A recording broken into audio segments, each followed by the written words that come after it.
રાજકોટ જિલ્લાના ધોરાજી શહેરમાં તારીખ 23/3/2026 એટલે કે શહીદ દિન તરીકે મનાવવામાં આવે છે, જેના ભાગરૂપે ધોરાજી ભાજપ યુવા મોરચા દ્વારા એવા શહીદવીર ભગતસિંહ, રાજગુરુ સુખદેવસિંહ જેવા બલિદાન વીરોને શ્રદ્ધાંજલિ આપવા માટે આજરોજ એક બાઇક આયોજન કરવામાં આવેલ છે, જે ધોરાજીના સરદાર વલ્લભભાઈ પટેલની પ્રતિમાથી શરૂ થઈ હતી અને ધોરાજીના મુખ્ય પસાર થઈ ડૉક્ટર બાબા સાહેબ આંબેડકરની પ્રતિમાને ફૂલહાર કરી ત્યારબાદ મહાત્મા ગાંધીજીની પ્રતિમાને ફૂલહાર કરી પૂર્ણ કરવામાં આવેલી હતી।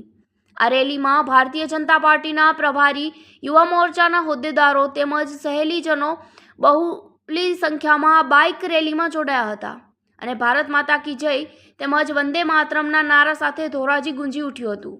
પત્રકાર રાજુભાઈ બગડાની સાથે નરેશ પટણી, DG ન્યૂઝ, ધોરાજી।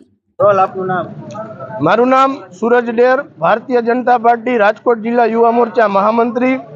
23 मार्च એટલે કે શહીદોનો દિવસ, શહીદોના દિવસ નિમિત્તે ધોરાજી ભારતીય જનતા પાર્ટી યુવા મોરચા દ્વારા એક તિરંગા યાત્રા અને બાઇક રેલીનું આયોજન કરવામાં આવ્યું છે। આ તકે મોટી સંખ્યામાં યુવાનો, મહિલાઓ અને વડીલો જોડાયા છે। ત્યારે ભગતસિંહ, સુખદેવ અને રાજ્યગુરુને જે 23 માર્ચ 1931ના રોજ જે ફાંસી આપવામાં આવી હતી, એમને યાદ કરીને આજે વતન માટે હસતા મોઢે જેને ફાંસી આપી હતી એવા વીર શહીદોને યાદ કરીને આજે ધોરાજી શહેર મુકામે એક ભવ્ય બાઇક રેલી અને તિરંગા યાત્રાનું આયોજન કરવામાં આવ્યું છે।